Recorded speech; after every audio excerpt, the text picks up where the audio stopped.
হয় Thursday after মাগরিব আমরা দারসুল কোরআন করি। তো আজকে আমাদের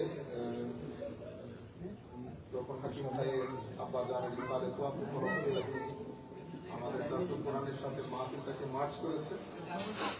আমরা আজকে আমাদের মাহফিলে বেশ কয়েকজন ওলামায়ে কেরাম উপস্থিত হয়েছেন, স্পেশালি আমাদের সম্মুখে যিনি আজকে আমাদেরকে নসিহত করবেন, আপনাদের সকলের সুপরিচিত হুজুর আল্লামা শেখ সৈয়দ সাজিদুল হক সাহেব কিবলা মুদ্দাসিরুল আলী। হুজুর দীর্ঘদিন আপনি হাদিস পড়িয়েছেন। আমরা চাইবো আজকের এই মজলিসকে হুজুর রৌনক দান করবেন হুজুরের মূল্যবান নসিহত দিয়ে। আমাদের সাথে আজকে এই অনুষ্ঠানে উপস্থিত আছেন মাওলানা হাফেজ আব্দুর রব সাহেব কিবলা, মাওলানা হাফেজ কারি আব্দুল হাইয়ুম সালিহ সাহেব মুদ্দাসিরুল আলী এবং হাফেজ মাওলানা জুবের আহমদ রাজু। এখনো আসেন নাই? বাকিগুলো ইনশাআল্লাহ আমরা ওলামায়ে কেরাম আসবেন। আমরা কাল বিলম্ব না করে হুজুরের কাছে চলে যাই, হুজুরের মতো করে যা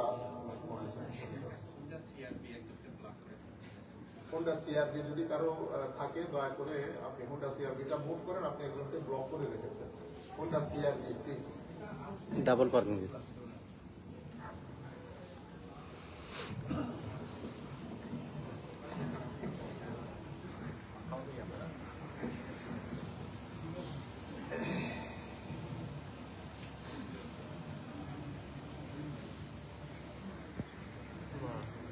السلام عليكم نحمده ونصلي على رسوله الكريم أما بعد أعوذ بالله من الشيطان الرجيم بسم الله الرحمن الرحيم كل نفس ذائقة الموت قال رسول الله صلى الله عليه وسلم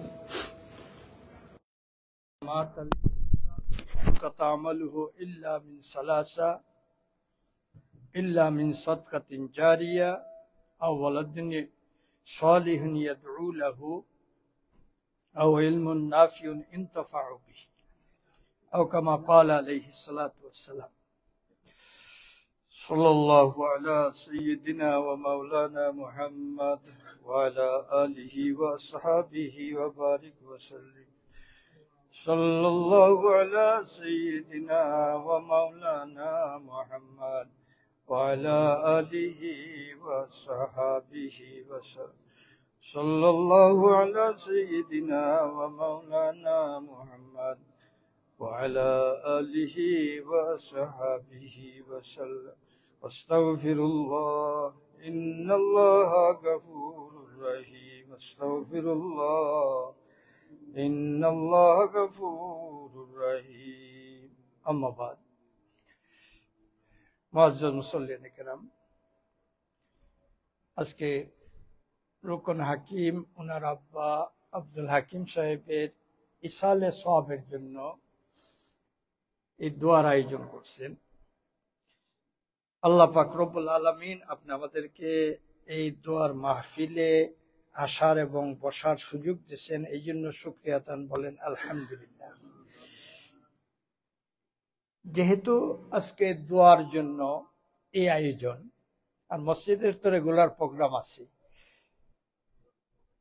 বলে দোয়া করা যায় কিনা, দোয়া চাওয়া যায় কিনা, এই জিনিসটা আমাদের ব্রেইনে থাকতে হবে। এখন কিন্তু বিভিন্ন ধরনের ফতোয়া শুরু হয়েছে, বলে দোয়া কারো কাছে চাওয়া যায় না, নিজের দোয়া নিয়ে করা, কোনো হুজুরের কাছ থেকে দোয়া নেওয়া যাবে না। এই ধরনের বিভিন্ন ফতোয়া আমাদেরকে বিভ্রান্তির মধ্যে ফেলাইতেছে। আপনি দেখেন, আমরা যদি হাদিসে রাসূল সাল্লাল্লাহু আলাইহি সাল্লামের দিকে নজর করি, এক হাদিসে হযরতে আবু হুরায়রা রাদিয়াল্লাহু তাআলা আনহু, আপনারা অনেকে বেশিরভাগই জানেন যে সাহাবীদের মধ্যে সর্বাধিক হাদিস বর্ণনাকারী হইলেন হযরতে আবু হুরায়রা রাদিয়াল্লাহু তাআলা আনহু। উনার নাম কিন্তু আবু হুরায়রা না, উনি ইসলাম ধর্ম গ্রহণের পূর্বে উনার নাম ছিল আব্দে উমর বা আব্দুস শামস। আর ইসলাম ধর্ম গ্রহণের পরে উনার নাম হয়েছে আব্দুল্লাহ আব্দুর রহমান। আবু হুরায়রা উনার এটা টাইটেল। বলে এই টাইটেলটা কে দিছেন? এই টাইটেল দিছেন আমাদের প্রিয় নবী মুহাম্মদুর রাসূলুল্লাহ সাল্লাল্লাহু আলাইহি ওয়াসাল্লাম। রাসূল যখন উনি ওই বিড়ালের বাচ্চা পালতেন, হ্যাঁ, ওনার পাঞ্জাবির আস্তিন ছিল মোটা, বিড়ালের বাচ্চা এখানে বৈশা রয়েছে। রাসূল দিকে বললেন ইয়া আবা হুরায়রা, হ্যাঁ, ইয়া আবা হুরায়রা। এর থেকে উনি বললেন আল্লাহর নবী আমাকে যে টাইটেল দিছেন এটাই আমার জন্য তবররুকান, এটা আমার জন্য জরুরি। এই জন্য ওনার মেইন নাম উনি বাদ দিছেন। বাদ দিয়ে উনি বললেন যে আজকের থেকে আমি হয়ে গেলাম আবু হুরায়রা। এখানে বিড়ালের বাপ অর্থটা না, এখানে অর্থ হবে সাহিবুল হিররা, বিড়ালের মালিক। আরো বিভিন্ন সাহাবীকে রাসূল সাল্লাল্লাহু আলাইহি সাল্লাম এইভাবে টাইটেল দিয়েছেন, উপাধি দিয়েছেন। ওই সাহাবীরা তাদের মেইন নাম বাদ দিয়েছেন, বলে রাসূল যা বলছেন এইটাই আমার নাম। গুন্দার, বুন্দার, মোহাম্মদ ইবনে জাফর, মোহাম্মদ ইবনে মুসান্না। যাই হোক, হযরত আবু হুরায়রা রাদিয়াল্লাহু তাআলা আনহু মুসলমান হয়েছেন আগে। উনি একদিন আল্লাহর রাসূলের কাছে যায় বলতেছেন, ইয়া রাসূলুল্লাহ, আমি তো মুসলমান হয়েছি, আমার মা এখনো মুসলমান হন নাই, আপনি একটু দোয়া করেন আমার মা যেন ইসলাম ধর্ম গ্রহণ করেন। আবু হুরায়রা যখন একথা বললেন, আল্লাহ রাসূল আল্লাহুম্মা হাদি উম্মা আবু হুরায়রা, আয় আল্লাহ আবু হুরায়রার মাকে তুমি হেদায়েত দান করো। এই দোয়া শেষ। আর দোয়া হতো দোয়া আল্লাহর রাসূলের জবান থেকে, যে রাসূলের জন্য সারা দুনিয়া। রাসূল যেই বলছেন আল্লাহুম্মা হাদি উম্মা আবু হুরায়রা, আল্লাহ আবু হুরায়রার মাকে হেদায়েত দান করো। আবু হুরায়রা বাড়ির দিকে যাইতেছেন, যখন দৌড়ে গেলেন ঘরের দৌড়ে, তখন মা ভিতর থেকে বলতেছেন আবু হুরায়রা স্টপ, তুমি আউটসাইড থাকো। আবু হুরায়রা হাদিসে বর্ণনা করেন, আমি শুনতে পাইলাম খসখসাতুল মা, আমি পানির আওয়াজ শুনতে পাইলাম। উনি বলতেছেন যে আমার মনে হয় আমার মা এখন গোসল করতেছে। উনি গোসল সাইরা যখন বাড়াইলেন, বাড়াইয়া বললেন আবু হুরায়রা, আমি এই মুহূর্তে কলিমা পড়ে আমি মুসলমান হয়ে গেলাম। আবু হুরায়রা দিলেন দৌড়, বেক করলেন রাসূলের কাছে, আর কাঁদতেছেন আর যাইতেছেন। বলে ইয়া রাসূলুল্লাহ, আপনার দোয়া লাগছে, আপনার দোয়া লাগছে, আমার মা কলিমা পড়ে মুসলমান হয়ে গেছে। বলে দোয়া করলে ফায়দা হয় না? কি হয় না? এটা আল্লাহ রাসূল সাল্লাল্লাহু আলাইহি ওয়াসাল্লামের হাদিসের দ্বারা প্রমাণিত। রাসূল দোয়া করছেন, এই দোয়াটির সাথে সাথে অ্যাকশন আসছে। যেমন আপনার দেখেন হযরতে আনাস বিন মালিক রাদিয়াল্লাহু তাআলা আনহু, যিনি 10 বৎসর রাসূলের খেদমত করছেন, খাদিমে রাসূল হযরতে আনাস বিন মালিক রাদিয়াল্লাহু তাআলা।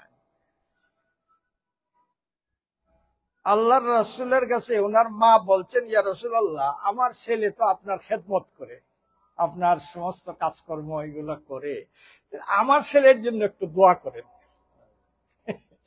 হযরতে আনাস বিন মালিকের মা বললেন, আমার ছেলের জন্য একটু দোয়া করেন।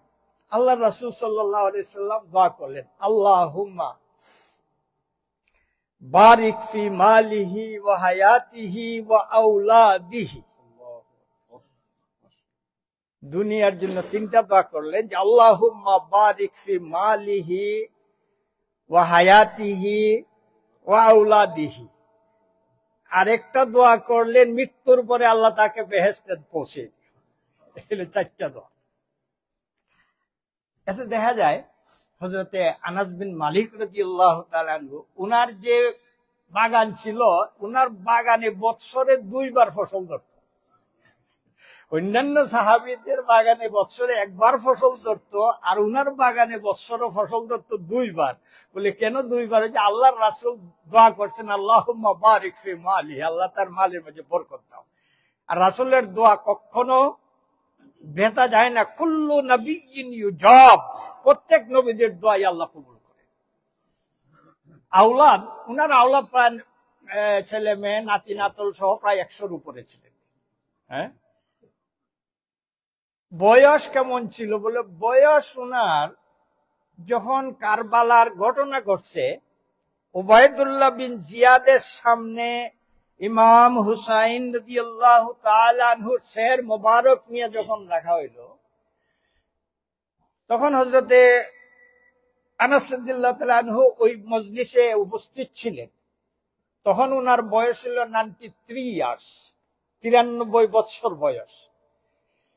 আল্লাহর রাসূলের নাতি হযরত ইমাম হুসাইন রাদিয়াল্লাহু তাআলা আনহুর শের মোবারকের মধ্যে লাঠি দিয়ে আঘাত করতেছে আর বলতেছে, এই মুখ দিয়ে তুমি খেলাফতের দাবি করছো। হযরত আনাস বলতেছেন, হেই সাবধান, আমি নিজ চোখে দেখছি আল্লাহর নবী এই ঠোঁট মোবারকের মধ্যে চুম্বন করছেন, আর তুমি সেই ঠোঁটের মধ্যে লাঠি দিয়ে আঘাত করতেছো। উনাকে বেইজ্জতি করা হয়েছে মজলিসের মধ্যে। ইসলামের ইতিহাস কিন্তু আপনার শুধু খালি সিন্নি খাওয়ার ইতিহাস না। আপনি ইসলামের ইতিহাস একবার প্রথম থেকে দেখেন, কষ্ট আর কষ্ট। ইসলামের ইতিহাস কষ্ট আর কষ্ট। আপনি ইসলাম রাসূলের আগে, আরো আগের জমানায় যান, আপনি যান ফেরাউনের জমানায়, বিবি আসিয়া ফেরাউনের ওয়াইফ, কিন্তু বিবি আসিয়ার সাথে ফেরাউনে এত রাফ ব্যবহার, উনাকে এত টর্চার,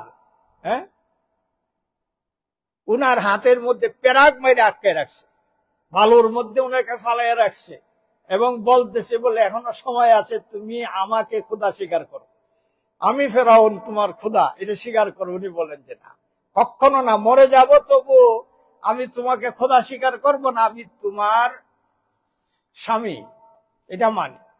কিন্তু খোদা হইলেন আল্লাহ রব্বুল আলামিন।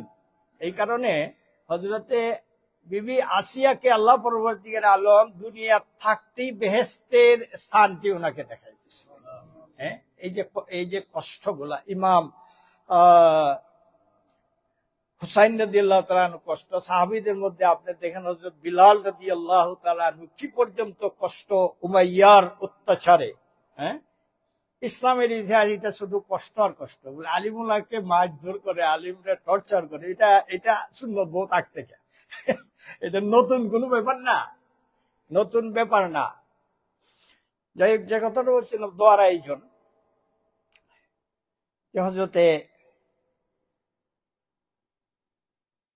খলিফাতুল মুসলিমিন হযরত উমর ইবনুল খাত্তাব রাদিয়াল্লাহু তাআলা আনহু আল্লাহর রাসূলের কাছে গেলেন, যাইয়া বললেন, ইয়া রাসূলুল্লাহ, আমি উমরা করতে যাব, আপনি পারমিশন দেন।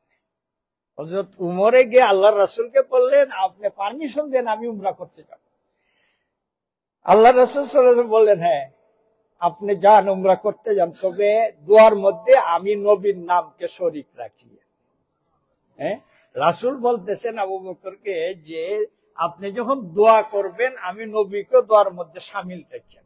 বলে বড় ছোটর কাছে দোয়া চাইতে পারে, বাপ ছেলের কাছে দোয়া চাইতে পারে, মেয়ের কাছে দোয়া চাইতে পারে, এটা রাসূলের সুন্নত। যেহেতু রাসূল কি করছেন, উমরকে বলছেন যে দোয়ার মধ্যে আমি নবীকে শরীক রাখবেন। উমর বলতেছেন, আমার এত আনন্দ লাগছে, সারা দুনিয়ায় যদি আমাকে কেউ দেয় তবুও তো আনন্দ লাগবে না যে রাসূল আমার কাছে দোয়া শিখতেছে। এই জন্য অহংকারের পতন হয়, অহংকার করতে নাই। যত আলিমে হোক আর যত হাজী সাহেব হোক, রিচম্যান হোক, আপনি একদম সাধারণ একজন মুসলমানের কাছে আপনি কি করতে পারেন, দোয়া চাইতে পারেন। আর এই দোয়ার ফায়দা হয়, এই দোয়ার ফায়দা হয় যে মুর্দার জন্য দোয়া করা যায় কিনা, মুর্দার জন্য দোয়া করা যায় কিনা। আপনি দেখেন আল আজকার ইমাম নববী রহমতুল্লাহি আলাইহি, উনি আল আজকার কিতাবে এটা লেখছেন যে মিনহা খালাকনাকুম ওয়া ফিহা নুঈদুকুম ওয়া মিনহা নুখরিজুকুম তারাতান উখরা। ওই যে কয়বরের মধ্যে মাটি দেওয়া হয়, এটা আবার এখন নতুন ফতোয়া বার হইতেছে যে এখন এইগুলা বেদাত, এগুলার কোনো ইয়ে নাই, প্রুফ নাই। যেটা পছন্দ না এটাই প্রুফ নাই, আর পছন্দ হইলে পরে এটা প্রুফ লাগে না। এটা আমাদের এখন একটা হ্যাবিট হয়ে গেছে। মিনহা খালাকনাকুম ওয়া ফিহা নুঈদুকুম ওয়া মিনহা নুখরিজুকুম তারাতান উখরা। মাটি দেওয়ার সময় যারা মাটি কবরের কাজ করতেছেন তারা ছাড়া বাকি যারা আছেন তারা কি করবেন? বলে তারা করবেন কি? তারা ইমাম নববী রহমতুল্লাহ আলাইহি বলতেছেন এখানে যদি দোয়া দুরূদ পড়বেন, এমন কি কোরআন খতমও যদি করেন তাহলে এটা আরো উত্তম।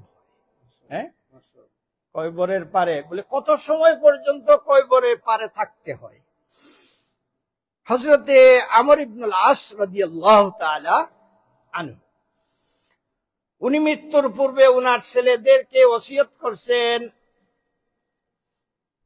যে আমি মারা যাওয়ার পরে তোমরা আমার কবরের পারে এত সময় পর্যন্ত অবস্থান করবে যে একটা উট জব করে তার চামড়া শিলানির পরে গোশতকে 7 ভাগ করতে যত সময় লাগে তত সময় পর্যন্ত তোমরা আমার কবরের পাশে তাকিয়া আমার জন্য আল্লাহর কাছে মাগফিরাত চাইবে।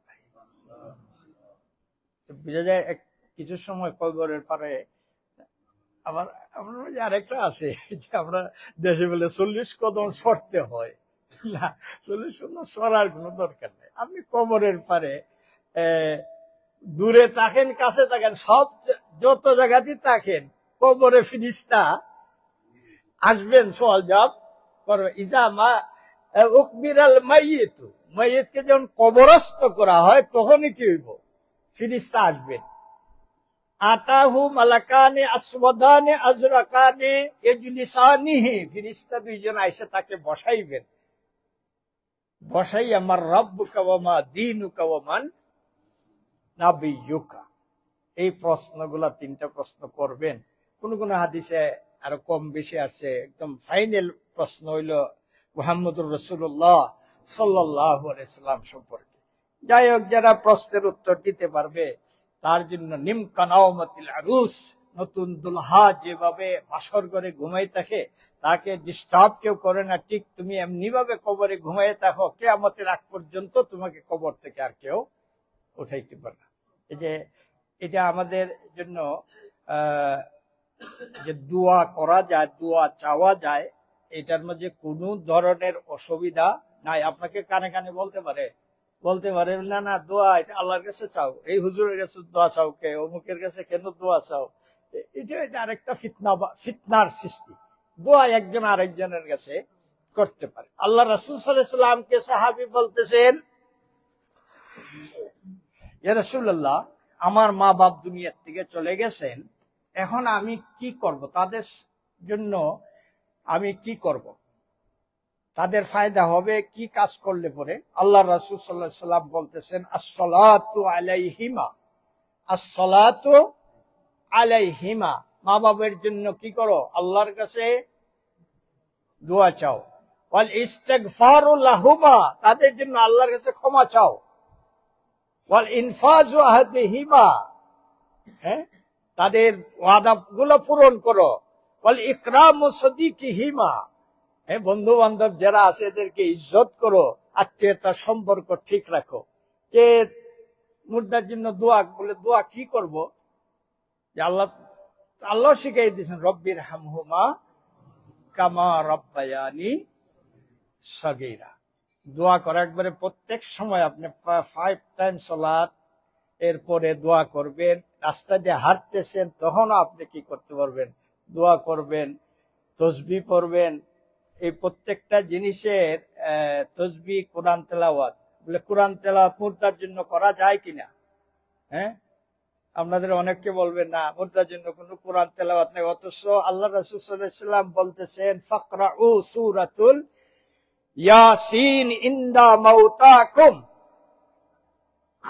ফাকরাউ সূরাতুল ইয়াসিন ইনদা মাউতাকুম, মৃত ব্যক্তির নিকটে কি করো? সূরা ইয়াসিন তেলাওয়াত করো। সূরা ইয়াসিন তেলাওয়াত করলে কি হয়? এই মুর্দার ফায়দা হবে। হ্যাঁ, লাকিনু মাউতাকুম লা ইলাহা ইল্লাল্লাহ, এই রদ্দুল মুখতারে আনছুন, কুল ইয়া মাইয়িতাল্লাহু রাব্বুনা মুহাম্মাদুন নাবিয়ুনা ইসলামু দীনুনা, কুল ইয়া মাইয়িতাল্লাহু রাব্বুনা মুহাম্মাদুন নাবিয়ুনা ইসলামু দীনুনা হে মাইয়ে তুমি বলো আল্লাহ আমার রব, ইসলাম আমার ধর্ম, মোহাম্মদ সাল্লাল্লাহু আলাইহি ওয়াসাল্লাম আমার রাসূল।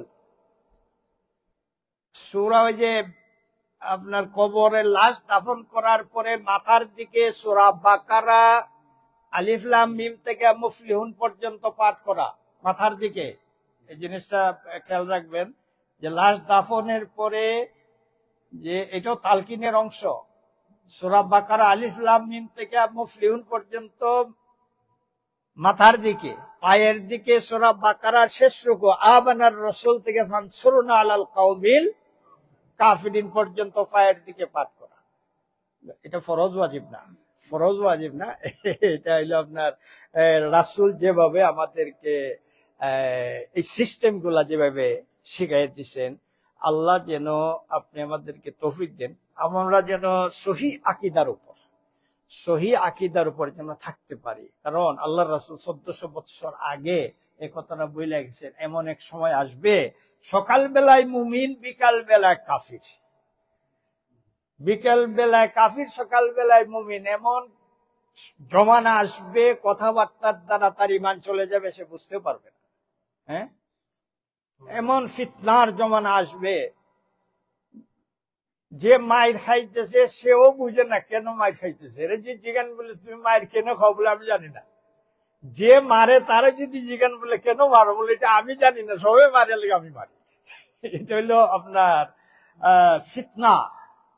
দুনিয়ার মাঝে ফিতনা দিন দিন বাড়তে পারে, আর ফিতনার মাঝে কিছু সংখ্যক আলিম সমাজের কথা আল্লাহ রাসূল সাল্লাল্লাহু আলাইহি ওয়াসাল্লাম উল্লেখ করে গেছেন। হযরত আলী রাদিয়াল্লাহু তাআলা আনহু থেকে হাদিস বর্ণিত, ইউশাকু আয়াতি আলান নাসি জামানুন লা ইয়াবকা ফিল কুরআনি ইল্লা রাসমুহু ওয়ালা ইয়াবকা ফিল ইসলামি ইল্লা রাসমুহু ওয়ালা ইয়াবকা ফিল কুরআনি ইল্লা রাসমুহু মাসাজিদাতুন আমিরাতুন ওয়া হিয়া খারাবুম মিনাল হুদা ওয়াল উলামাউ শাররুন মিন তাহতি আদিবিস সামা। মসজিদ হবে বড় বড় অট্টালিকা, কিন্তু হেদায়েত থাকবে না। ইসলাম থাকবে রসুম হিসাবে থাকবে, কোরআন তেলাওয়াত রসুম থাকবে, কিন্তু আন্তরিক যে তেলাওয়াত এটা থাকবে না। আজান থাকবে, বিলালের আজান থাকবে না। মসজিদ থাকবে, হেদায়েত থাকবে না। আলিম সমাজ, কিছু কিছু আলিম হবেন যারা জমিনের মধ্যে সবচেয়ে নিকৃষ্ট হবেন। বলে সবচেয়ে নিকৃষ্ট কেমনে হবেন? তাদের আমলের দ্বারা নিকৃষ্ট হবে, অথবা ওই মানুষগুলা খারাপ হয়ে যাবে, তারা আলিমকে কোনো অবস্থায় ভালো থাকতে দিবে না। তাখরুজুহুম মিন ইনদিহিম তাখরুজুল ফিতনা, আলিম থেকে ফিতনা বাইর হবে, আলিমের কাছে যাইয়া এটার সমাধান হবে। এই জন্য মুসল্লিন কেরাম সবসময় আল্লাহর কাছে এই আরজি পেশ করতে হবে, আল্লাহ তুমি যতদিন দুনিয়াতে রাখো আমাদেরকে ইমানের উপর সাবিত করতে হবে। এই জন্য আল্লাহ রাসূল হাদিসে শিখেছেন, আল্লাহুম্মা ইয়া মুকাল্লিবাল কুলুব সাব্বিত কলবি আলা দীনিক, আল্লাহুম্মা ইয়া মুসাররিফাল কুলুব সাররিফ কলবি আলা তাআতিকা ওয়া তাআতিকান নবী সাল্লাল্লাহু আলাইহি ওয়াসাল্লাম। এই দোয়াগুলো শিখিয়ে দিয়েছেন যে সব সময় যেন আল্লাহর কাছে দোয়া করি, যত সময় দুনিয়াতে থাকি আল্লাহ ইমানের উপর রাখিও, মৃত্যুর সময় আমাদেরকে কলিমা তৈবার সঙ্গে মত দিও। সবাই বলেন আমিন। যে সম্মানিত মুসল্লিন কেরাম,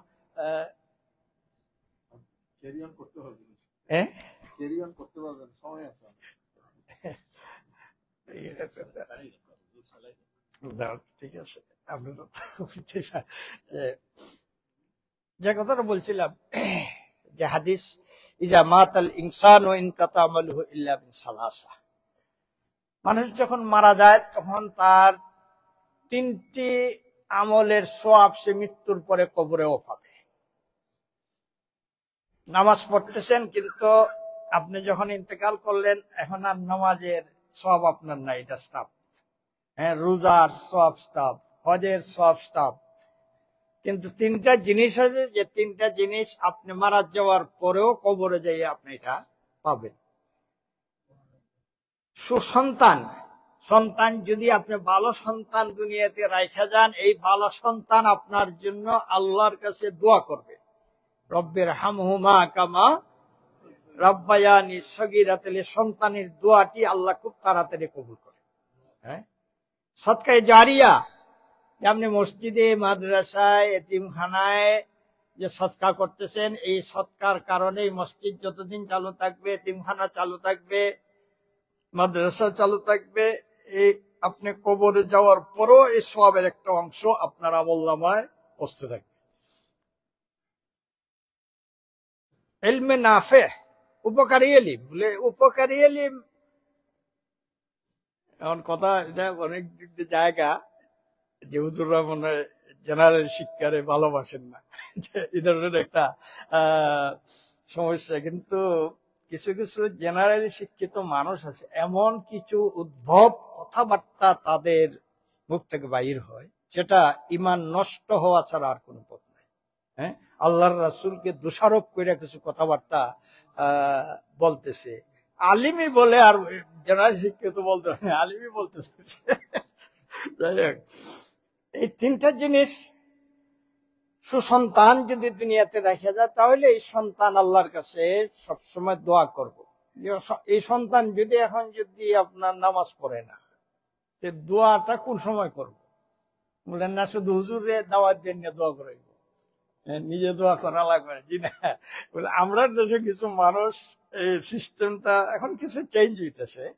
এক দেখা যায় তো সবে বরাত, শাওয়ানের চাঁদ আইলে পরে 1 তারিখ থেকে 15 তারিখের আগে, 1 তারিখ থেকে 15 তারিখের আগে হুজুরের দাওয়াত যত দেওয়া যায় দোয়া করাই বললে, অথচ নিজে কোনো নামাজ এই সময় কোনো ধারই ধরে না, শুধু মেসাবরে আইনা এক গড় সকাল থেকে বিকাল পর্যন্ত মেসাবে 40 ওয়াক্ত দাওয়াত খাইতে হবে। এই যে এটা এমন কিছু চেঞ্জ হয়েছে, এটা চেঞ্জ হইতেছে। কিন্তু নিজে আগে নামাজ পড়তে হবে, কোরআন তেলাওয়াত শিখতে হবে।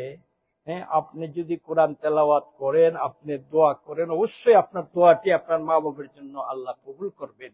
হ্যাঁ, বলে কোরআন তেলাওয়াতকে খতম করতে হবে, খতম আপনি শুরু করেন, আলিফ লাম মিম থেকে আপনি যদি নিয়ত করে খতম শুরু করেন, যত দিন লাগে এটা চলতেই থাকবে। আর খতম শুরু করার সাথে সাথে আল্লাহর কাছে যদি আপনি দোয়া করেন যে আল্লাহ, আমি খতম করার নিয়তে কোরআন তেলাওয়াত শুরু করলাম, আল্লাহ পরবর্তীকালে আলম আপনার আমলনামায় 1 খতম কোরআনের সওয়াব আল্লাহ লিখে দিবেন। হ্যাঁ, আল্লাহর রাসূল সাল্লাল্লাহু আলাইহি ওয়াসাল্লামের উম্মতকে আল্লাহ এই জিনিসটা দিয়েছেন যে আপনার উম্মত যখন কোনো ভালো কাজ করার নিয়ত করে, সাথে সাথে আমি আল্লাহ তার আমলনামায় সব লিখে দিই। হ্যাঁ, আপনি যখন ঘর থেকে বাইর হইবেন নামাজ পড়ার জন্য, বাইরে হওয়ার সাথে সাথে আল্লাহ নামাজের সব আপনার আমলে লিখতে থাকবে। এটা আর কোন নবীর উম্মতের জন্য এই ফ্যাসিলিটিটা ছিল না। আল্লাহর রাসূল মেরাজে যখন গেলেন, এই যে 5 ওয়াক্ত নামাজ আনলেন, আর আল্লাহ পাক রব্বুল আলামিন বলতেছেন আপনার উম্মতকে আমি আর একটা জিনিস দিলাম, যে জিনিসটা হলো যে আপনার উম্মত কোনো ভালো কাজ করার নিয়ত করার সাথে সাথে আমি তার আমলনামায় সব লিখে দিই। আর যদি আমলটি করে, ভালো কাজ করার আগেই আল্লাহ সব লেখেন, যদি করে তাহলে 10 গুণ বেশি সব। কিন্তু অপরদিকে আল্লাহ বলতেছেন আপনার উম্মত যদি কোনো গুনার কাজ করার কোনো ইন্টেনশন করে, কোনো গুনার কাজ করার ইচ্ছা করতেছে, আল্লাহ বললেন যে আপনার উম্মতের আমলনামায় আমি গুনাহ লিখব না। হ্যাঁ, সওয়াবের নিয়ত করার সাথে সাথে আল্লাহ সওয়াব লেখেন, কিন্তু গুনার নিয়ত করলে আল্লাহ বলেন যে গুনাহ লিখব না যতক্ষণ পর্যন্ত সে গুনার কাজটি না করছে। যখন গুনার কাজটি করব তার আমলনামায় একটা গুনাহই লেখা হবে, গুনাহ বাড়ে না। গুনাহ বাড়ে না, মুমিনের সওয়াব 10 থেকে 700 গুণ পর্যন্ত বাড়তে থাকে। এরপরও 9,999 জন জাহান্নামে যাবে। এরপরও আপনি যদি হিসাব মিলান, তাহলে 9,999 জাহান্নামে যাবে, 1001 করে বেহেশতে যাবে। এটা এজুজ মাজুলিয়া, এজুজ মাজুলিয়া। এই জন্য আমরা কিন্তু দুনিয়াতে খুব অসহায়, আমরা দুনিয়াতে অসহায়। এই জন্য মা বাপের জন্য দোয়া করা।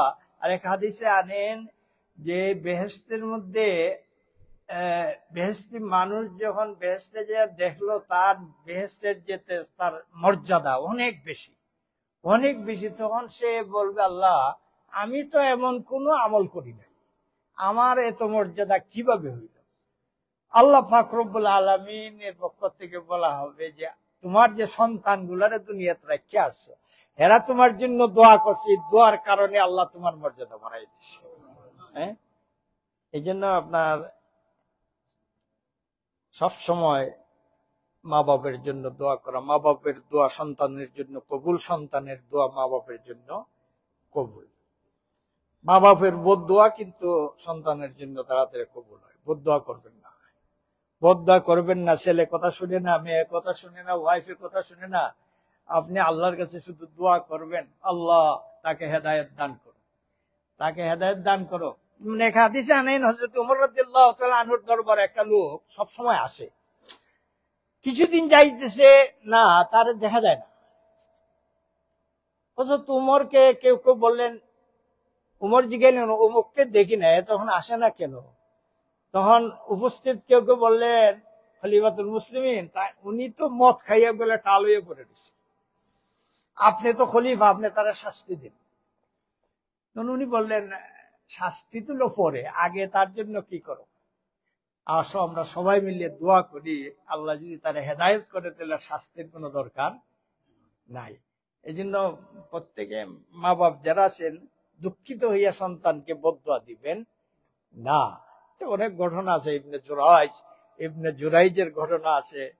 ওনার মা ইবনে জুরাইজ আল্লাহর ওলি ছিলেন, কিন্তু মার বদদোয়ার কারণে ওনার উপরে একটা মুসিবত আসলো। এই বলি এটা কেন আসলো? যে মা বলছিলেন, মা বদদোয়া দিছিলেন, বদদোয়াটার সাথে সাথে এফেক্ট করছে ছেলের উপরে। এটা আমাদের উপর হইতে পারে। আমরা এরপরেও আমরা রাসূল সাল্লাল্লাহু আলাইহি সাল্লামের দোয়ার কারণে আমরা দুনিয়াতে বাচ্চা রয়েছি। হ্যাঁ, আল্লাহর রাসূলের দোয়া করছিলেন যে আল্লাহ আমার উম্মত যদি কোনো গুনার কাজ করে, সাথে সাথে আমার উম্মতকে তুমি ধ্বংস করিও না। আল্লাহ পরওয়ারদিগার আলম বললেন, আপনার এই দোয়াটি আমি কবুল করলাম। আপনার উম্মত গুনাহ করলে আমি সাথে সাথে তাদেরকে গজব দিয়ে ধ্বংস করব না, আমি ওয়েট করব সে গুনাহ থেকে ফিরিয়ে আসে কিনা। হ্যাঁ, আমরা তো ওই রাসূলের দোয়া বললে দোয়া করা যায় কিনা, দোয়া চাওয়া যায় কিনা, সবটাই জায়েজ আছে। আল্লাহ যেন আপনি আমাদেরকে তৌফিক দেন, আমরা যেন প্রত্যেকের আত্মীয় স্বজন পাড়া কুল্লু মুসলিমিন, সমস্ত মুসলমানের জন্য আমরা যেন দোয়া করতে পারি। আল্লাহ যেন সে তৌফিক দান করেন, সবাই বলেন আমিন। আমি আল্লাহ আরো আছেন আবার অনেকে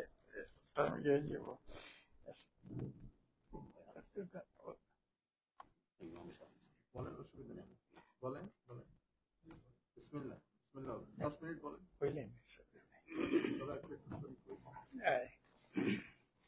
আমি বেশি লম্বা বলতেছি। আসসালামু আলাইকুম ওয়া রাহমাতুল্লাহ। আলহামদুলিল্লাহি কাফা ওয়া সালামুন আলা ইবাদিহিল্লাযিনা ইসতাফা। আম্মা বা'দু ফাআউযু বিল্লাহি মিনাশ শাইতানির রাজীম। বিসমিল্লাহির রাহমানির রাহিম। ইন্নাল্লাহা ওয়া মালাইকাতাহু ইউসাল্লুনা আলান নাবিয়্য। يا أيها الذين آمنوا صلوا عليه وسلموا تسليما. اللهم صل على مولانا وعلى آل سيدنا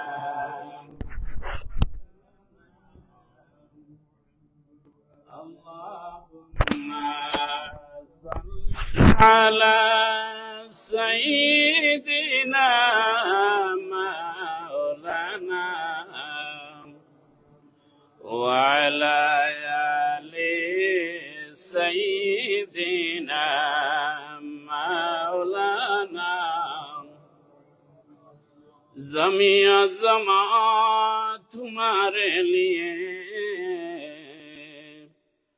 मखिया मकान तुम्हारे लिए ज़मीं ज़मां तुम्हारे लिए मखिया मकान तुम्हारे लिए जाए भी वहाँ तुम्हारे लिए उठे भी वहाँ तुम्हारे लिए। अल्लाहुम्मा सल्ली अला मौलाना मुहम्मद व अला आलि सय्यिदिना मौलाना। जहाँ में जब आई मोहम्मद सल्लल्लाहु अलैहि वसल्लम, इस्लाम जिंदा हो गई, बतून सब कलमा पढ़ा काफिर मुसलमान हो गई। अल्लाहुम्मा सल्ली अला सय्यिदिना मौलाना व अला आलि सय्यिदिना मौलाना। ला इलाहा इल्लल्लाह, ला इलाहा इल्लल्लाह, ला इलाहा, ला इलाहा इल्लल्लाह मुहम्मदुर रसूलुल्लाह सल्लल्लाहु अलैहि वसल्लम। अल्हम्दुलिल्लाह। অধ্যকারী ইসালে সওয়াব মাহফিলের সদরে মুহতারাম, মুআজ্জাজ উলামা হযরত, সামিঈনে কেরাম, আল্লাহ পাকের মহান দরবারে অন্তরের অন্তঃস্থল থেকে আমরা সর্বপ্রথম কলিমাতুশ শুকুর আদায় করি। আল্লাহ তাবারাকা ওয়া তাআলা আমাদেরকে একটা বাবরকতি মাহফিলে উপস্থিত হওয়ার তৌফিক দিয়েছেন। সবাই বলি আল্লাহুম্মা আমিন। আলহামদুলিল্লাহ।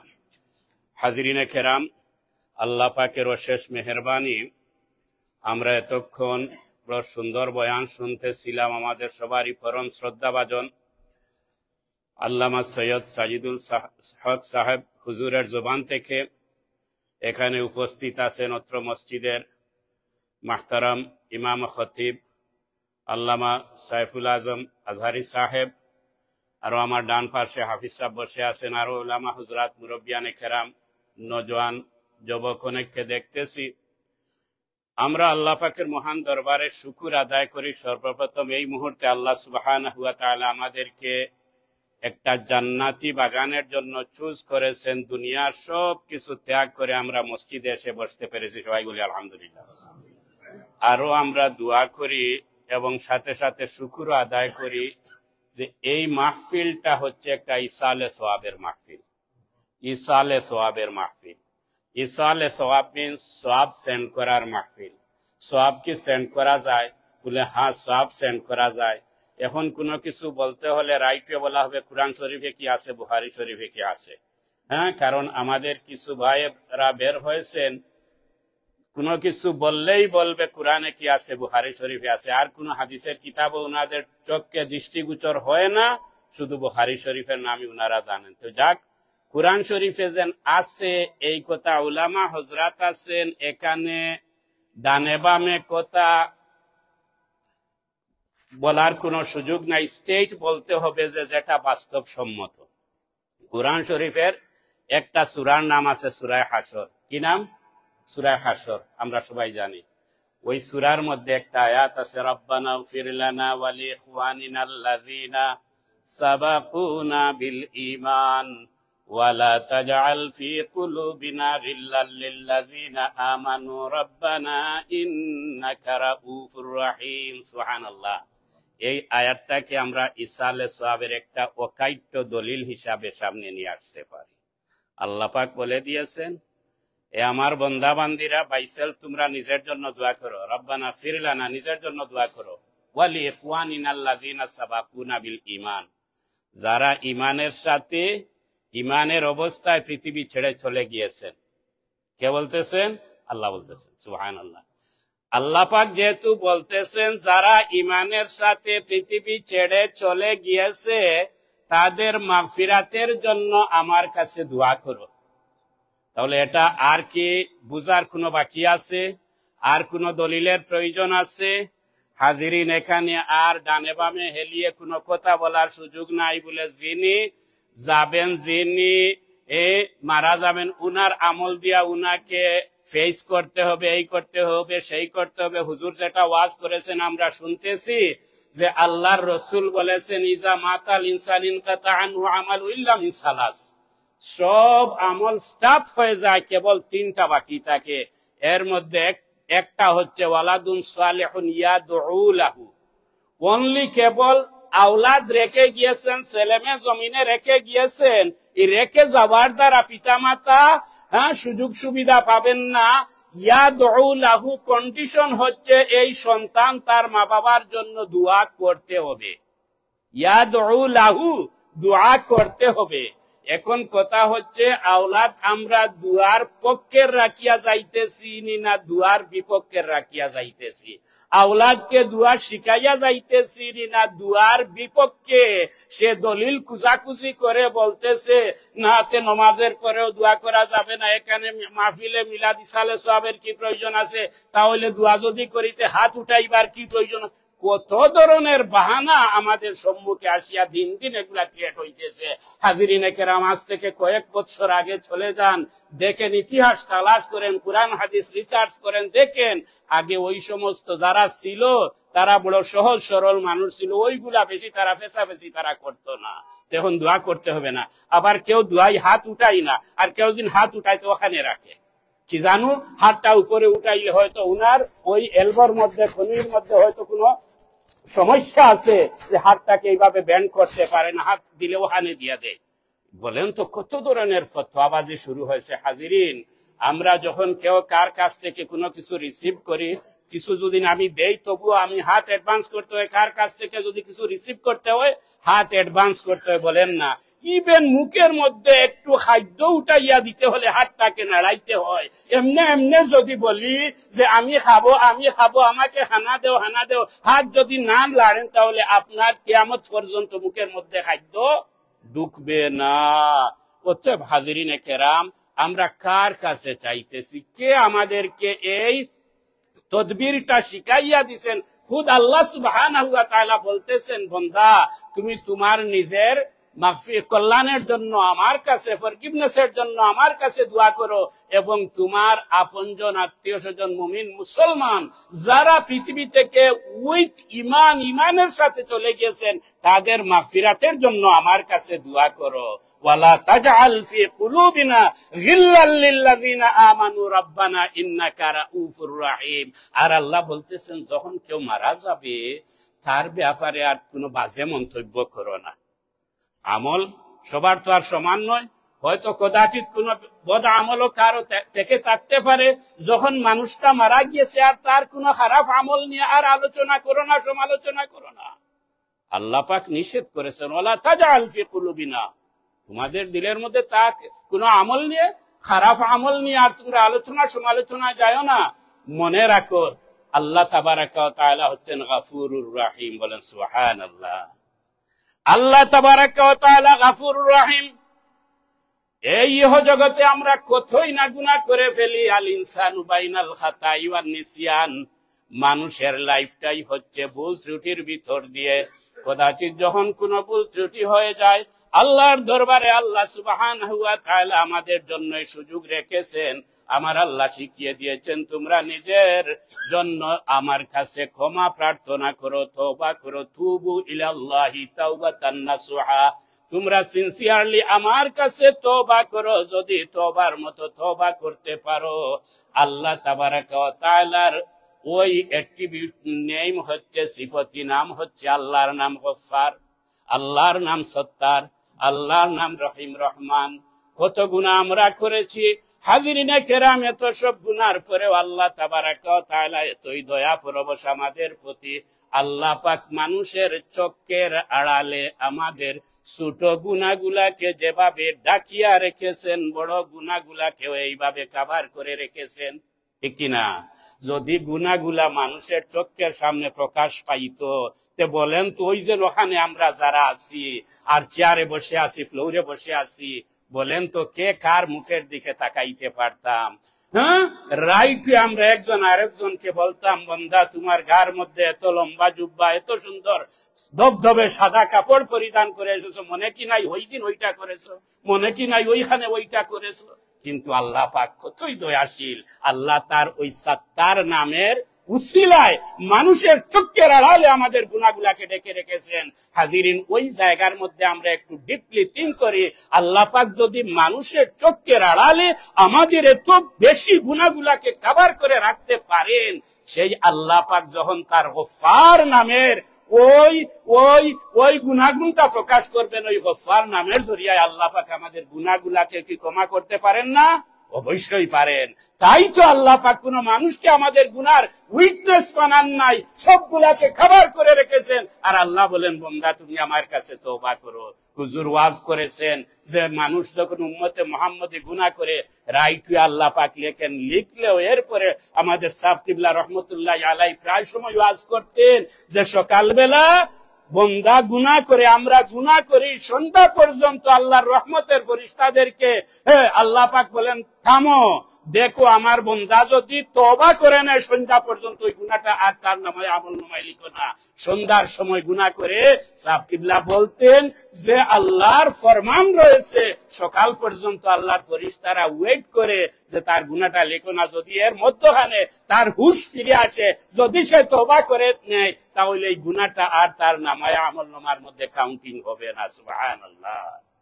তাই হাজিরিনে কেরাম, কত একবারে শেষ 2 মিনিট এখানেই আমরা শেষ করে নেই যে আজকের এই মাহফিল ইসালে সাহাবের মাহফিল, এত সুন্দর একটা মাহফিলের আয়োজন করেছেন কে? যে কোনো একটা ফ্যামিলির, আমাদের রুকন ভাই উনার আব্বা সাহেবের ওফাতের তারিখ, এই তো 4th মৃত্যুবার্ষিকী বলেছেন। দেখেন, আওলাদ রেখে গিয়েছেন পৃথিবীতে, মৃত্যুর তারিখ যখন আওলাদের সামনে বৎসর ঘুরে যখন চলে আসে, আওলাদ আর এমনি এমনি বসে থাকতে পারে না, নিজেও দোয়া করে, আপনজন আত্মীয় স্বজন আলিম উলামা মুমিন মুসলমানকে একত্রিত করে দোয়ার মাহফিলের আয়োজন করে, মনের মধ্যে এটাই থাকে যে আমার বাবা এই পৃথিবীতে ছিলেন, আমার জন্মদাতা বাবা আমাকে লালন পালন করেছেন, আমাকে আদর যত্ন করে এই পর্যায়ে রেখে গিয়েছেন, আমি আমার বাবার জন্য কিছু না হলেও কিছু একটা করতে হবে। ওই তারিখ যখন ওফাতের তারিখ ঘুরে আসে, আল্লাহর এই সমস্ত আল্লাহর মায়ার বন্দাবান্দিরা নিজেও দোয়া করেন, পারিবারিক ভাবে আত্মীয় স্বজন আপনজন মুমিন মুসলমানকে নিয়ে দোয়ার আয়োজন করেন। কেন? যে হুইজেন আল্লাহ বলেছেন ওয়ালি ইখওয়া রাব্বানা ফির লানা ওয়ালি ইখওয়ানিনা আল্লাযিনা সাবাকুনা বিল ঈমান। অতএব হাজিরিনে কেরাম, আসুন আমরা প্রত্যেকে আমাদের নিজের ফরগিভনেসের জন্য আল্লাহ পাকের দরবারে দোয়া করি। আমাদের মুর্দাগান, এমন কেউ কি আছেন এই পৃথিবীতে যে আমার কোনো মুর্দা নাই, আমার কোনো আপনজন মারা যান নাই? আসমানের নিচে জমিনের উপরে এমন কি কাউকে পাওয়া যাবে? পাওয়া যাবে না। তাই আমাদেরকে একটু সতর্ক হতে হবে, হুশ করতে হবে, নিজের জন্য আল্লাহর কাছে ক্ষমা চাইতে হবে, মুর্দাগানের মাগফিরাতের জন্য ক্ষমা চাইতে হবে, নিজের একটা সুন্দর লাইফের জন্য আল্লাহর কাছে চাইতে হবে, এবং সর্বোপরি দুনিয়ার সফর যখন আমাদের শেষ হয়ে যাবে, ওই শেষ সময়টা যাতে, শেষ কথাটা যাতে ঈমানের উপর হয়, তাই ওই দোয়াটা আমাদেরকে করতে হবে। আল্লাহুম্মা মান আহইয়াইতাহু মিন্না ফাহিহি আলাল ইসলাম ওয়া মান তাওয়াফাইতাহু মিন্না ফাতাওয়াফাহু আলাল ঈমান। জানাজার লাস্ট তাকবীরে এই দোয়া পড়ি কিনা আমরা? লাস্ট তাকবীরের সময় এই দোয়া আমরা পড়ি যে আল্লাহুম্মা মান আহইয়াইতাহু মিন্না ফাহিহি আলাল ইসলাম, ও আল্লাহ আমাকে যতদিন হায়াত দেও তুমি, আমার লাইফটা যেন হয় ইসলামের উপর। বলেন আল্লাহুম্মা আমিন। ওয়ামান তাওয়াফাইতাহু মিন্না ফাতাওয়াফাহু আলাল ঈমান। আর যখন আমার ওফাত হবে, ও আল্লাহ মৃত্যু তো একদিন আসবে, টুডে টুমরো, জানি না কখন মৃত্যুর পরওয়ানা আসবে, যখন মৌত দেও, মৌতটা যেন হয় ঈমানের উপর। দেখেন, ওই ময়্যতাকে সামনে রেখে আমরা ওই কথাটাকে বারবার স্মরণ করি আর আল্লাহর কাছে দোয়া করি, ক্ষমা প্রার্থনা করি যে আল্লাহ, এই যে সামনে এক ব্যক্তিকে নিজের হাতে গোসল করাইয়া সাদা কাপড় পরিয়ে জড়িয়ে মুড়িয়ে সামনে রাখছি, আর ওই মানুষটাকে, ওই মুসলমানকে সামনে রেখে আল্লাহ তোমার কাছে আমি চাইতেছি, আল্লাহ আমার তো একদিন এইভাবে সময় আসবে, এই সময় আসার আগে যতদিন আমাকে পৃথিবীতে রাখো, আল্লাহ ইসলামের উপর রাখিও। আর যখন দুনিয়ার সফর শেষ হয়ে যাবে, ইমানের উপর আমার যেন খাতিমা বিল খৈর হয়। কেন ইমানের উপর খাতিমা বিল খৈর হতে হবে? যেহেতু আল্লাহর রাসূল বলেছেন, মান আখিরু কালামিহি লা ইলাহা ইল্লাল্লাহ দাখালাল জান্নাহ, যার শেষ কথাটা হবে লা ইলাহা ইল্লাল্লাহ he will enter the paradise. আল্লাহ সুবহানাহু ওয়া তাআলা, আল্লাহ আমাদেরকে তুমি ইসলামের উপর দায়ী এবং কায়েম রাখো, এবং মৃত্যুর যখন আসবে তখন ইমানের উপর যেন আমাদের খাতিমা বিল খৈর হয়। ওয়া আখিরু দাওয়ানা আনিল হামদুলিল্লাহি রাব্বিল আলামিন। আসসালামু আলাইকুম ওয়া রাহমাতুল্লাহ। আসসালামু আলাইকুম। মাশাআল্লাহ, আমরা যারা উপস্থিত হয়েছি আমার লোকাল হাকিমের ইসলামের সাহাবের মাহফিলে, আমরা যারা এসেছি আল্লাহ আমাদেরকে সবাইকে কবুল করুন। আমাদের নামাজ হবে 10টায়, তাই না? 10টায়। তো আমাদের মসজিদের একটা খতিব দাঁড়িয়ে সাহেব বাকি সময়টুকু উনি অনুরোধ করবো উনিকে চুক্তি করার জন্য, এবং মিলাদ ক্যাম্পে আমরা ইনশাআল্লাহ আজিজ আমরা আসার জামাতের পরে আমরা রাখবো।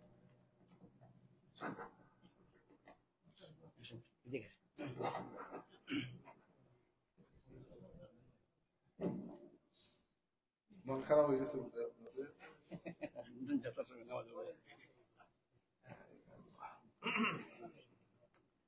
আমরা তাহলে আমাদের যে ডেইলি রুটিন সেই অনুপাতে শুধুমাত্র একটি আয়াতের, যদি এখানে হুজুর উপস্থিত আছেন, জানি না আদবের খেলাফ হয় কিনা, তবু আমরা দেখে দেখে আমাদের শুধু একটি আয়াতের তফসির। আলহামদুলিল্লাহ ওয়াসসালাতু ওয়াসসালামু আলা রাসূলিল্লাহ ওয়া আলা আলিহি ওয়া সাহবিহি ওয়া মান ওয়ালা, মা বা'দ। আল্লাহুম্মা সাল্লি আলা সাইয়্যিদিনা মুহাম্মাদিন ওয়া আলা আলি সাইয়্যিদিনা মুহাম্মাদিন ওয়া বারিক ওয়াসাল্লিম। আমাদের আজকের আয়াত ছিল 159 থেকে 163 বা 64 নম্বর আয়াত পর্যন্ত। 159 নম্বর আয়াত 159 ছিল, ইন্নাল্লাযীনা ইয়াকতুমুনা মা আনজালনা মিনাল বায়্যিনাতি ওয়াল হুদা মিন বা'দি মা বায়্যানাহু লিন-নাসি ফিল কিতাব উলাইকা ইয়ালআনুহুমুল্লাহু ওয়া ইয়ালআনুহুমুল লাঈনুন। সাদাকাল্লাহু মাওলানাল আযীম ওয়া সাদাকা রাসূলুহুন নবিয়্যুল হাবিবুল কারীম। আজকের এই মজলিসে সম্মানিত উলামায়ে কেরাম, বিভিন্ন মসজিদের সম্মানিত আইম্মা, বিশেষ করে আমাদের সকলের মহব্বতের হুজুর আল্লামা সৈয়দ সাজিদুল হক সাহেব কিবলা মুতাজিল্লুহুল আলী, হুজুর আল্লামা সৈয়দ জুবায়ের সাহেব কিবলা মুতাজিল্লুহুল আলী, বেলাল মসজিদের সম্মানিত ইমাম সাহেব, যিনি এতক্ষণ পর্যন্ত আপনাদেরকে তকরির শুনিয়েছেন, আরো নাম না জানা সম্মানিত মেহমান বৃন্দ, সম্মানিত মুসল্লিয়ান, আমি সবাইকে আন্তরিক মোবারকবাদ এবং ধন্যবাদ জানাচ্ছি। আমরা আল্লাহ রাব্বুল আলামিন, আমরা ইতোপূর্বে বেশ কিছু আয়াত শেষ করেছি, এখন একটা নতুন আয়াত শুরু হচ্ছে।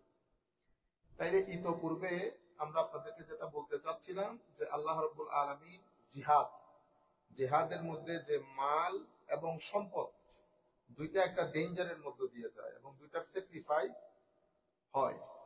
তো এই আয়াতের পরে আমার আল্লাহ আয়াত এনেছেন, ইন্না সাফা ওয়াল মারওয়াতা মিন শাআইরিল্লাহ, হজ সংক্রান্ত আয়াত।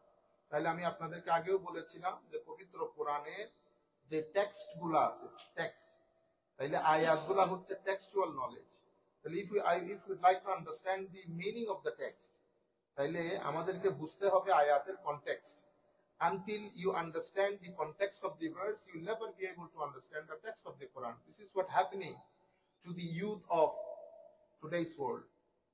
Whenever they refer to a verse, they don't know the context of the verse. I was in a meeting, I was in a sitting with some of our brothers. They are affiliated with a political party which is banned in United Kingdom. So I have a long meeting with them, about 3-4 hours. So they were তারা mobile গুলো আমাকে দেখেন আয়াত, আমি তাদেরকে বলছি, বেটা, this verse that you showing me, did you recite the verse before this verse? He said, no, got no idea. Do you know which surah it is? Oh, we know the surah. এখন আপনি যতক্ষণ পর্যন্ত আয়াতের উপরের অংশ এবং আয়াতের নিচের অংশ, আমরা কি বলি লেহা সেবাক, তাহলে আপনি কি বলবেন সিয়াক। সিয়াকুল কালাম বোঝার জন্য, মানে to understand the context of knowledge, context of the text, আপনাকে অবশ্যই আগের আয়াত এবং পরের আয়াত করতে হবে তাইলে, কারণ কোরআনে পাকের এটা আরেকটা extraordinary characteristic, extraordinary character, you will be just amazed. এখানে যেই শুধু আমি দেখছেন গত 6 জুমার মধ্যে আপনাদেরকে এই যে সায়েন্টিফিক বিষয়গুলো, হ্যাঁ, আল্লাহর এক্সিস্টেন্স এবং নেসেসিটি অফ রিলিজিয়ন, এটা বোঝাতে গিয়ে আমি আপনাদেরকে যে জিনিসগুলো বলেছি, নিশ্চয়ই আপনাদের কাছে জিনিসগুলো অ্যামেজিং মনে হচ্ছে। এটা আসলে অ্যামেজিং। এবং আপনি দেখেন কিছুক্ষণ আগে হুজুর যে হাদিসটা মেনশন করেছেন, আমরা আগামীকাল বলবো, আজকে আরেকটা রিপিট না করি। আমি শুধু আপনাদেরকে বলতে চাচ্ছিলাম যে প্রত্যেকটা জিনিস কোরআনে পাকের মধ্যে আল্লাহ রাব্বুল আলামিন যে বিষয়গুলো উল্লেখ করেছেন, এগুলো আসলে অ্যামেজিং। শুধু সায়েন্টিফিক বিষয় না, আপনি যদি শুধু শব্দের দিকে যান, শব্দের অর্থের দিকে যান, যেমন একটা সূরার মধ্যে, সূরা কাহাফের মধ্যে আমাদের আরবির মধ্যে একটা শব্দ আছে ইস্তিতাআত, হ্যাঁ, ওখানে কোরআনে পাকে এক আয়াতের মধ্যে এসেছে লান তাস্তাতিআ মাই সাবরা, আপনি আমার সাথে থাকলে ধৈর্য ধারণ করতে পারবেন না। কিন্তু এর কিছু পরের আয়াতে আসছে লাম তাস্তি, ওখান থেকে তা গায়েব হয়ে গেছে। এখন অদ্ভুত বিষয়, আমি প্রথম যখন আয়াতগুলো পড়তেছিলাম আমার কাছে খুব খটকা লাগতেছিল যে লান তাস্তাতি আবার লান তাস্তে হয়ে গেল কেন, এবং এটা কোথাও আসলে সেই অর্থে উলামায়ে কেরাম, আমি আপনাদেরকে যেভাবে বলেছি যে আপনি প্রত্যেক তাফসীরের আলাদা আলাদা বৈশিষ্ট্য আছে। ইমাম ইবনে কাসীরের স্টাইল এক ধরনের, ইমাম বাগাবীর স্টাইল এক ধরনের, তাবারীর স্টাইল এক ধরনের, ইমাম রাজির স্টাইল এক ধরনের, ইমাম কুরতুবীর স্টাইল এক ধরনের। এভাবে আপনি আধুনিক যুগের যে মুফাসসিরিন একরাম তাফসীর করেন, ওনাদের ওখানে আপনি হয়তো সামষ্টিকভাবে ব্যাখ্যা অনুবাদ পাবেন, কিন্তু পবিত্র কোরআনের প্রত্যেক তাফসীরের আলাদা আলাদা কিছু ক্যারেক্টারিস্টিক্স আছে। এক ক্যারেক্টারিস্টিক আপনি অন্য আয়াতের মধ্যে পাবেন না। এই জন্য আপনি যখন একটা আয়াত সম্পর্কে বিস্তারিত আইডিয়া রাখতে চাইবেন, ইন্না আতাইনা কাল কাউসার ফর এক্সাম্পল, ইন্না আতাইনা কাল কাউসার আপনি শুধুমাত্র যদি একটা তাফসীর করে দেন, আসলে মানুষ থেকে কনফিউশন দূরীভূত হবে না। যেমন আমরা ম্যাক্সিমাম এটা বলি, আমি আপনাদেরকে অসংখ্যবার বলেছি, আপনারা জানার কথা জিনিসগুলো। নিশ্চয়ই হাবিব আপনাকে কৌসার দান করেছে। এখন আমাদের ম্যাক্সিমাম ভাইয়েরা কৌসার, হাদিসে পাকের মধ্যে এসছে এটা যে জান্নাতের একটা নহরের নাম কৌসার, কিন্তু প্রশ্ন থেকে যায়, আপনি এই যদি এই তাফসীর করেন যে জান্নাতের নহর দান করবেন, তাইলে এখন সূরা রহমানের মধ্যে আল্লাহ রাব্বুল আলামিন বলছেন ওয়ালিমান খাফা মাকামুহু, ওয়ালিমান খাফা মাকামুহু জান্নাতান, যারা আল্লাহ রাব্বুল আলামিনকে ভয় করবে আল্লাহ তাদের জন্য 2টা জান্নাত রেখেছে। তো আল্লাহর ভয়কারীদের জন্য জান্নাত 2টা, আর আমার নবীর জন্য জান্নাতের মধ্যে শুধু একটা নহর।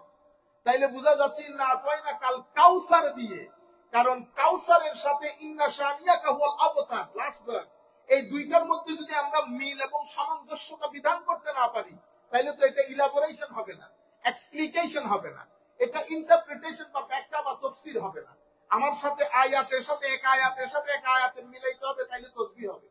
এখন আপনি ধরেন ইমাম ইবনে কাসীর খুঁজলে উনি পুরো রিওয়ায়াতগুলো সব এনেছেন, ইমাম বাগাবী আরেক ধরনের, ইমাম কুরতুবী হুকুম আহকামগুলো বর্ণনা করেছেন। কিন্তু আপনি যখন ইমাম রাজির কাছে ঢুকবেন, তখন আপনি ইমাম রাজি তো সমুদ্র বইয়ে দিয়েছে, ইন্না আতাইনা কাল কাউসার দিয়ে কি বোঝানো হয়েছে। অনুরূপভাবে ওয়াদুহা ওয়াল্লাইলি ইযা সাজা আরেকটা বিষয় আছে। যেমন ওয়াদুহা আমরা সবাই বলি ফজরের কসম, ওয়াল্লাইলি রাতের কসম। স্বাভাবিকভাবে আমরা কথা বলার সময় কি দিনের কসম রাতের কসম বলি? আমরা বলি না। তাইলে এখানে আল্লাহ রাব্বুল আলামিন এই ঢঙে কথা বলার কারণ কি? এখানে নিশ্চয়ই কোনো উইজডম আছে।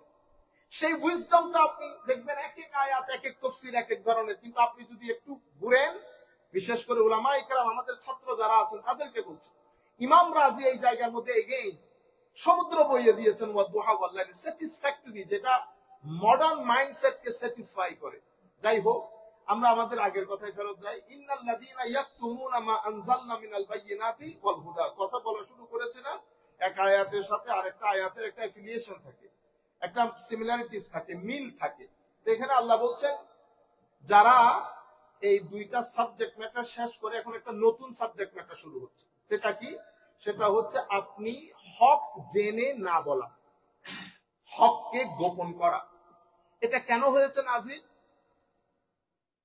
ইহুদি কিছু মানুষকে সাহাবায়ে কেরাম হযরত মুআয ইবনে জবল সহকারে জিজ্ঞেস করেছিলেন যে তোমাদের কিতাবের মধ্যে আমার নবীর বৈশিষ্ট্য যে বর্ণনা করা হয়েছে সেগুলো কি একটু বলতে পারবা?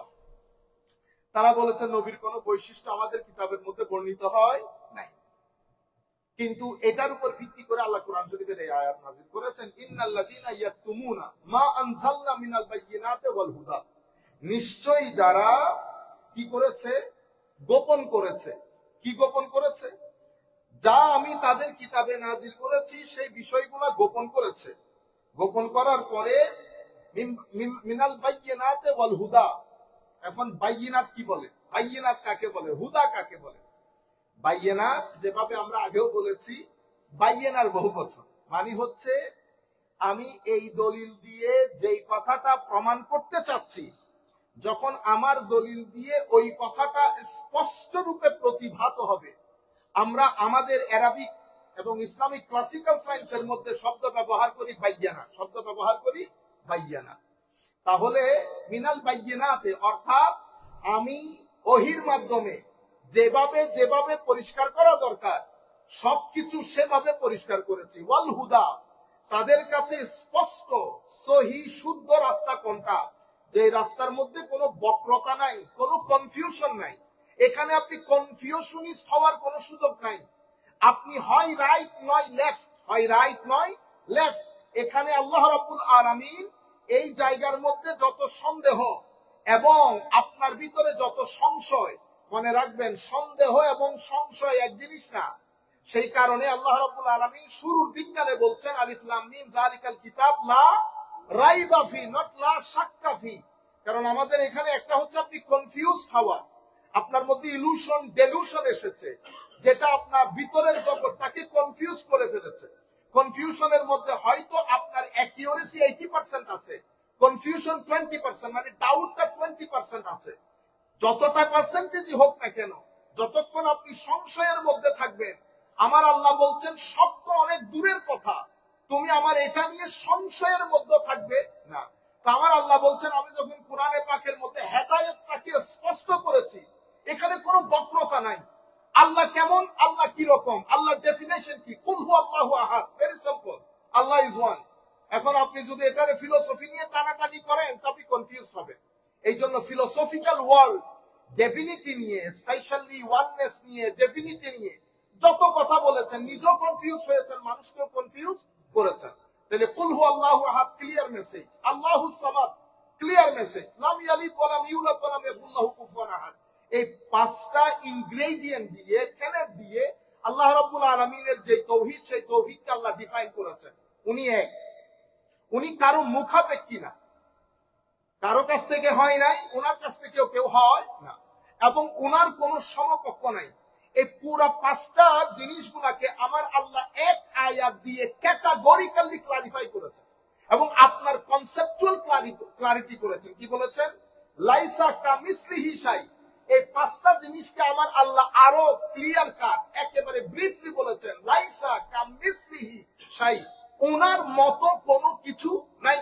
আরবির মধ্যে আমাদের ফুতাবায়ে কেরাম দেখবেন বলেন লা মিসলাহু ওয়ালা যিদ্দালাহু ওয়ালা নিদ্দালাহু, বলতে থাকেন না। কিন্তু মিসল, ইমাম রাগিব আল আসফাহানি ওনার আল মুফরাদাত কিতাবের মধ্যে মিসল শব্দের অর্থ করতে গিয়ে বলেছেন, দুইটা ব্যক্তি বা বস্তুর মধ্যে যত দিক থেকে দুই ব্যক্তি বা বস্তু সিমিলার হতে পারে, প্রত্যেক দিক থেকে যখন আপনি কোন জিনিসকে নিগেট করবেন, তো আপনি একটা শব্দ ব্যবহার করবেন মিসল। যখন মিসল বলবেন, তার মানে দৈর্ঘ্যে, প্রস্থে, উপরে, নিচে, ডানে, বামে, আকৃতি, প্রকৃতি, গঠন সবকিছুতে না হয়ে যায়। সেই কারণে শব্দ ব্যবহার করা হয়েছে একটা মিসল, লাইসা কামিসলিহি শাই। তাইলে আমাদের এখানে সবকিছু ক্লিয়ার এবং ব্রিফ, সংক্ষিপ্ত, ভেরি ইজি টু আন্ডারস্ট্যান্ড। এখানে আপনি কমপ্লিকেটেড করার কোনো সুযোগ নাই। তো কি বলেছেন? মিনাল বায়্যিনাতি ওয়াল হুদা মিন বাদি মা বায়্যানাহু লিন-নাসি ফিল কিতাব। আমি কিতাবের মধ্যে, ইহুদ বলেন, নাসারা বলেন, তাদের কিতাবের মধ্যে বিষয়গুলোকে স্পষ্ট করা হয়েছে। এত কিছুর পরেও যারা এই হেদায়েতের বাণীগুলোকে কেতমানে হক করে, অর্থাৎ হককে গোপন করে, মানুষের সামনে প্রচার না করে, আমার আল্লাহ বলছেন উলাইকা ইয়ালআনুহুমুল্লাহ, তাদের উপর আল্লাহ লানত। লানত মানে কি? লানত মানে হচ্ছে আল্লাহর দয়া আদর থেকে বঞ্চিত হওয়া অথবা দূরে সরে যাওয়া। তো যারা এই কাজ করবে তারা আল্লাহর দয়া আদর থেকে বঞ্চিত হবে। আল্লাহর দয়া আদর থেকে বঞ্চিত হওয়া মানে জাহান্নামী হওয়া। এবং আমার আল্লাহ বলছেন ওয়ায়ালআনুহুমুল লাঈনুন, যারা লানত দেওয়ার যোগ্য তাদেরও লানত। কারা? মালায়েকা, আম্বিয়া, সালেহীন, সকলের লানত ওই ব্যক্তির উপর পড়বে যারা কিতমানে হক করবে। আমি আর 5 মিনিটে 2টা গুরুত্বপূর্ণ মেসেজ দেব আপনাদেরকে, যেটা খুবই গুরুত্বপূর্ণ। সেটা হচ্ছে উলামায়ে কেরাম একেবারে সমস্ত যে তাফসীরের কিতাবগুলোর কথা বলেছি সেই কিতাবগুলোর মধ্যে এই বিষয়গুলো এসেছে। সেটা কি? সেটা হচ্ছে কোন মজলিসে আপনি কোন কথা বলবেন। এখান থেকে উলামায়ে কেরাম অনেক মাসআলা ডিরাইভ করেছেন। যেমন অসংখ্য উলামায়ে কেরাম বলেছেন যে এই আয়াত যদি কোরআনে পাকের মধ্যে না আসতো তাহলে আমরা কেউ তাকরীর করতে আসতাম না, মানুষকে পড়াইতে আসতাম না। কেন? কারণ কোরআনে পাকের মধ্যে আল্লাহ বলেছেন ইয়া আইয়ুহাল্লাযীনা আমানু লিমা তাকুলুনা মা লা তাফআলুন কাবুরা মাকতান ইনদাল্লাহি আন তাকুলু মা লা তাফআলুন। তোমরা এমন কথা কেন বলো যেটা তোমরা নিজেরা করো না? আর ওয়াজ তাকরীর করা, বলা, এটা অনেক খতরনাক কথা। এটা অনেক খতরনাক কথা। যা আমি বলি তা যদি আমি আমল করতে না পারি আমার দুনিয়াও বরবাদ, আখিরাতও বরবাদ। এখন কি আমি চুপ করে থাকবো? তো উলামায়ে কেরাম বলছেন চুপ করে থাকারও কোনো সুযোগ নাই। কেন? তো আপনি যাহা জানেন তাহা যদি মানুষকে না জানান তো উলাইকা ইয়ালআনুহুমুল্লাহু ওয়া ইয়ালআনুহুমুল লাঈনুনের দায়রার মধ্যে চলে আসবো, আল্লাহর লানতের দায়রার মধ্যে চলে আসবো। তাইলে আমি যাহা জানি তাহা মানুষকে জানাইতে হবে, কিন্তু কি আন্দাজে জানাবো? মনে রাখবেন, সব কথা সব জায়গায় বলা। আমি একেবারে এখানে আমাদের শ্রদ্ধাভাজন উলামায়ে কেরামও বসা, এটা হচ্ছে সমস্ত উলামায়ে কেরামের লুপ্পে লুপা। ওনারা যে কথাটা বলেছেন সেটা কি? সব কথা সব জায়গায় বলা, আল্লাহ এবং রসুলকে মিথ্যা প্রতিপন্ন করা। সব জায়গায় সব কথা বলা যায় না। সেই কারণে ইমাম ইবনে কাসির একটা ঘটনা এনেছেন। কেন? আপনি যদি সব কথা সব জায়গায় বলেন তো মানুষের লাভের চেয়ে ক্ষতি বেশি হবে, মানুষের লাভের চেয়ে ক্ষতি বেশি হবে। সেই কারণে দ্বীনের আহ্বান করার ক্ষেত্রে আমার আল্লাহ বলেছেন উদউ ইলা সাবিলি রাব্বিকা বিল হিকমা, মানুষকে উইজডম দিয়ে দ্বীনের রাস্তায় আহ্বান করতে বলেছে। উইজডম মানে কি? হিকমত কাকে বলে, হিকমা কি করে অর্জিত হয় সেটা আলাদা একটা দুনিয়া। কিন্তু আমি যদি আপনাদেরকে এক কথাই বলি, হিকমা মানে হচ্ছে যখন যেই কথা যেই জায়গায় যেভাবে বলা দরকার সেই কথা সেই জায়গায় সেই আন্দাজে বলার নাম হচ্ছে হিকমা। আমার একটা প্রশ্ন এসছে, এটার উপর ভিত্তি করে সমস্ত উলামায়ে কেরাম বলেছেন এই কথা কি? তো আল্লাহুম্মা সাল্লি আলা সাইয়্যিদিনা মুহাম্মাদিন ওয়া আলা আলি সাইয়্যিদিনা মুহাম্মাদিন ওয়া বারিক ওয়া সাল্লিম। আচ্ছা, তো হাজ্জাজ বিন ইউসুফ ফি সহিহুল বুখারী, এটা বুখারী শরীফের মধ্যে এসেছে, তো আন্নাল হাজ্জাজ বিন ইউসুফ সে হযরতে আনাস বিন মালিক রাদিয়াল্লাহু তাআলা আনহু, যেটা হুজুর যার নাম ধরেছেন, সাহাবী রাসূল, বড় আশিক, বড় মুহাব্বতের সাহাবী আমার নবী হযরত আনাস বিন মালিক। এই সাহাবীগুলোর নাম নিলেও অন্তরের মধ্যে একটা তাসির হয়। বুঝতে পেরেছেন? এটা হচ্ছে শব্দের তাসির, শব্দের তাসির। আমার নবীর সাথে থাকতে থাকতে এবং যেই নামগুলো আমার নবী বারবার উচ্চারণ করেছেন, আমার নবীর উচ্চারণের কারণে ওই নামগুলো যখন আপনি উচ্চারণ করবেন আপনার ঈমান জিন্দা হয়ে যাবে। এটা আমার নবীর জবানে পাকের তাসির। তো বলা হচ্ছে, হাজ্জাজ বলেছেন হযরত আনাস বিন মালিককে, হাদ্দিসনি, আপনি একটু আমাকে বলেন তো আমার নবীর জীবনের সবচেয়ে কঠিন সাজা আমার নবী কোনটা দিয়েছেন, কঠিন সাজা। তখন হযরত আনাস বিন মালিক রাদিয়াল্লাহু তাআলা আনহু ওই যে আমার নবীর হাতে ইসলাম গ্রহণ করেছে গ্রাম থেকে এসে, অতঃপর যাওয়ার সময় গ্রামের মধ্যে আমার নবী সাল্লাল্লাহু আলাইহি ওয়াসাল্লামের যিনি এই যে উট এবং এগুলা চড়াচ্ছিলেন, উট চড়া ওগুলো নিয়ে গেছে, এদেরকে মেরে কেটে কুটে একাকার, যেটাকে বলে না ফাসাদ বরপা করা। আমার নবী সাল্লাল্লাহু আলাইহি ওয়াসাল্লাম তাদেরকে পিছন থেকে একেবারে মানে indescribable in this modern time and situation, সেই আন্দাজে আমার নবী তাদেরকে আযাব দিয়েছেন এবং শাস্তি দিয়েছেন। তখন এই কথা বলার পরে আইসু কথা নবী সাল্লাল্লাহু আলাইহি ওয়াসাল্লাম ফালাম্মা বালাগাল হাসান আল বাসরি রাদিয়াল্লাহু আনহু, সমস্ত সাহাবায়ে কেরাম এগুলো সাহাবী হিসেবে মহান তারকা, কোনো সন্দেহ নাই, কিন্তু ইলমের ক্ষেত্রে সমস্ত সাহাবায়ে কেরামের স্ট্যান্ডার্ড এক ছিল না। কিছু সংখ্যক সাহাবী তো এমন ছিল যারা তাবেঈনদের মজলিসে বসে আমার নবীর ইলমে হাদিসের তাকরীর শুনতেন। ইলমে হাদিসের এটা আল্লাহ রাব্বুল আলামিন এক একজনকে এক এক ধরনের মালাকা দান করেছেন। তো এই কথা যখন হযরত হাসান বসরীর কাছে পৌঁছেছে, হাসান বসরী রাদিয়াল্লাহু তাআলা আনহু বলছেন, বুদিতু আন্নাহু লাম ইউহাদ্দিসহু, কাশ আমি চাচ্ছিলাম যে উনি যদি হাজ্জাজকে আমার নবীর ওই কঠিন সাজার কথা না বলতেন। কেন? আন্নাহুম, বলে দেওয়ার কারণে এগুলা তো জালেম লোক, এগুলা একটু সুযোগ পাইলেই দাম বাম না দেখে ওই আযাবের মধ্যে চলে যাবে, আমার নবী দিয়েছেন বলে দাঁড়িয়ে যাবে। বুঝতে পেরেছেন? এরপরে আরেকটা ঘটনা বলে শেষ করতেছি। এরপরে হযরতে আন্না সুলতান কারতাবা সাআলা ইয়াহইয়া বিন ইয়াহইয়া আল-লাইথি আন হুকমি ইয়াউমিন, হযরত কর্দোবার প্রেসিডেন্ট যিনি তৎকালীন গভর্নর ছিলেন, উনি হযরত ইয়াহইয়া বিন ইয়াহইয়া লাইসিকে জিজ্ঞেস করতেছেন যে এক ব্যক্তি রমজানে কোনো কিছু খেয়ে রোজা ভেঙে ফেলেছে ইচ্ছাকৃতভাবে, শাহওয়াত গালে এসেছে, উনি ওনার স্বামী স্ত্রী সবকিছু মিলে উনি ইচ্ছাকৃতভাবে রোজা ভেঙে ফেলেছে, আপনারা বুঝতে পারতেছেন। এর পরবর্তীতে ফাআফতাহু মিনাল ওয়াজিব আলাইহি আন ইয়াসুমা 60 ইয়াওমান, এর পরবর্তীতে ওয়াকানা বাদু ফুকাহা জালিসুন ফালাম ইয়াসতারি আলা মুখালিফাতি ইয়াহইয়া, হযরত ইয়াহইয়া ওই 60 দিন রোজা রাখতে হবে, 60 দিন রোজা রাখতে হবে এটা বলেন না, উনি শুধু বলেছেন কি গোলাম আজাদ করতে হবে, মানুষ খাওয়াইতে হবে, কিন্তু 60 দিনের রোজা রাখা ওইটা বলেন নাই। তো হযরত ইয়াহইয়া বলতেছেন সেই মজলিসে যদি আমি থাকতাম, আমি গোলাম আজাদের কথা বলতাম না, মিসকিন খাওয়ানোর কথা বলতাম না, আমি শুধু বলতাম 60টা রোজা রাখতে হবে।